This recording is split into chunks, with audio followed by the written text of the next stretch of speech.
خسرت مصر أمام غانا ب6 أهداف مقابل هدف، وفي انتظار مباراة العودة المشهودة يبحث المصريون عن حل.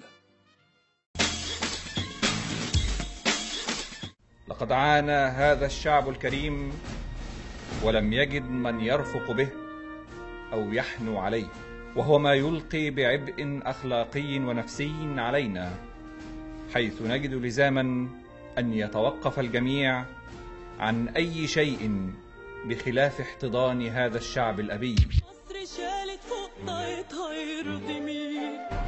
فين شبابها وفين ولادها المخلصين؟ يا مصريين في جرارنا ايه؟ امتى هنفوق كلنا من اللي احنا فيه؟ بلدنا بتضيع مننا نستنى ايه؟ في حياتنا هم من لقد مرت 24 سنة عجاف لم تتأهل فيها مصر لنهائيات كأس العالم، وعليه فقد اتفقنا على خارطة كروية تتضمن خطوات أولية تحقق بناء مجتمع كروي قوي ومتماسك لا يقصي أحدا من أبنائه وطياراته، وينهي حالة الصراع والانقسام. وتشتمل هذه الخارطة على الآتي: 1. تعطيل بطولة كأس العالم بتصفياتها ونهائياتها. 2. تنظم مصر بطولة كأس عالم موازية تضم الدول التعيسة التي لا تتأهل أبدا لكأس العالم. 3. تشكيل لجنة تضم كافة الأطياف والخبرات لمراجعة التعديلات المقترحة على قانون لعبة كرة القدم الذي تم تعطيله مؤقتا. 4. تقام بطولة كأس العالم مرة كل سنتين بدلا من 4 سنوات.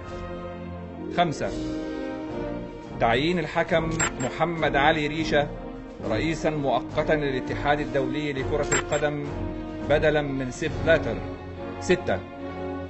مصر أم الدنيا وهتعمل كأس عالم لبقية الدنيا. هو ده البطل اللي ضحى بالحياة، اللي شال اسمك يا بلدي والتمام، اللي حامي الأرض يسلم، اللي صان العرض يسلم، اللي فيهم مصر دايما تفتكر وتقول ولادي إسلام الآيات.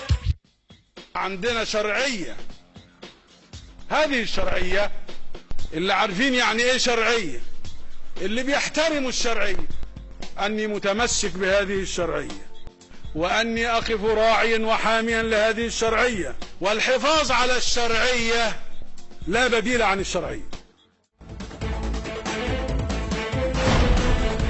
أهلا بكم. نشرة أخبار مباشر البرازيل، وفيها ردود الفعل الغاضبة تتوالى على قرار الفريق القومي إبراهيم الجرحي بإنشاء بطولة كأس عالم موازية، واستجابة مرحبة في القاهرة.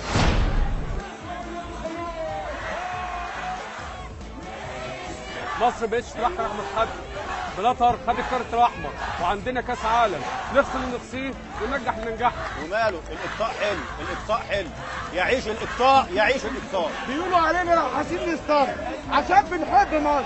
أنا بقول إحنا بنحب مصر، ونستر فوق دماغتنا من فوق، من فوق، من فوق، من فوق.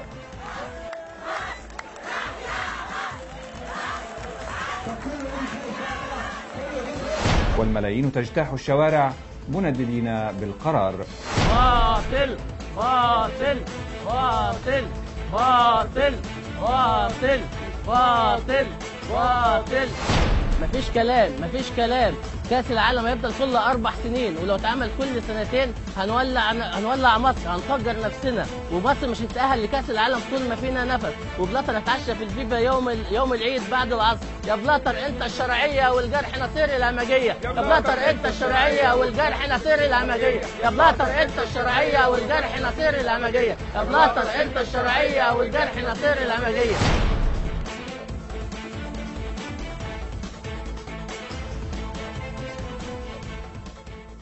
وفي أول رد فعل دولي، رحبت المملكة العربية السعودية بالخطوة التي اعتبرتها تصحيحا للمسار، كما تعهدت الإمارات العربية المتحدة بتغطية تكاليف كأس العالم الموازي.